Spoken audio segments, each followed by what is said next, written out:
From Graham Hampton, what is the best rink/atmosphere you played in? And that is a great question. I get asked that a lot.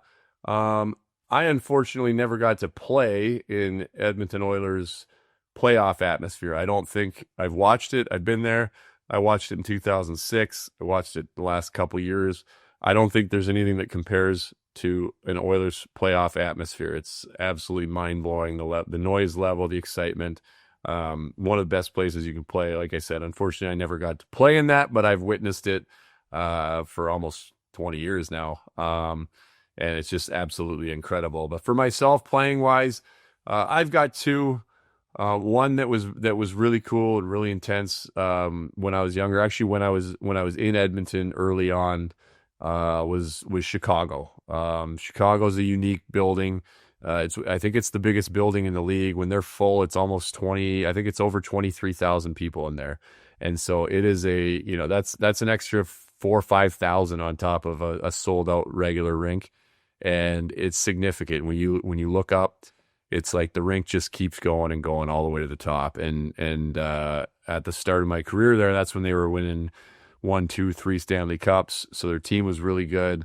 The atmosphere was incredible. One story I'll never forget in Chicago was my first year. I hadn't played in Chicago yet, and it was the game after the trade deadline. And so this was 2010, and the Olympics had finished a little bit earlier, and it was trade deadline. So we just lost. We were selling the farm. Obviously, we were at the bottom of the barrel of the standings, and so I think we just lost Steve Staios, and we had some guys on injury as well. A bunch of our veteran guys were out.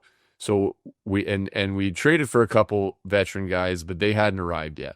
So we had, I want to say, 7 or 8 call-ups from the American League on our team for this game due to the trade deadline. And that was the night they were honoring the Olympians that had played in the Olympics for the Blackhawks that had gotten medals or just played. And I remember doing the math and sitting there and on the blue line before the game started. I was already nervous enough as it was. And they announced all of their Olympic players, their Team Canada players and their Team USA players. And I think Hossa was there from Slovakia. And I started doing the math, and they had more Olympic players, or they had the same amount of Olympic players as we had call-ups from the American League. So didn't help the nerves at all. I got to stand there and think about how much we were in one before the game even started. And it went about how you'd expect. We lost 5-2. I think we got outshot 52-11.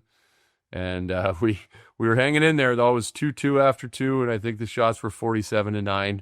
So we managed to put 2 on in the third and let it get out of control. But it was that was an experience for sure, but one I'll never forget. And I think my favorite place that I only got to play at once a year, because I always played in the West, was Montreal. Montreal is a very unique atmosphere. Every single game of the year is electric.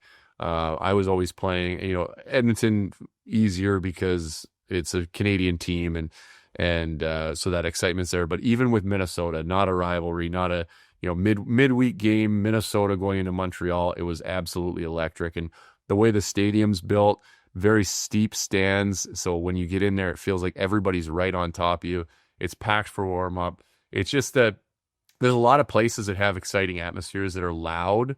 There's just something unique about Montreal, just the feeling in there, the excitement. It's the center of attention in the city, regardless of what game it is, regardless if it's game 40, game 1, game 82. It's absolutely electric in there, and any unique experience as well. Just being in that building is really, really cool. What's up, Nation citizens? If you like that video, then you need to be subscribed to the Oilers Nation YouTube. Podcasts, live shows, exclusive interviews, and analysis. Everything you need from your favorite voices at Oilers Nation. And you don't want to miss any of it, so hammer that subscribe button.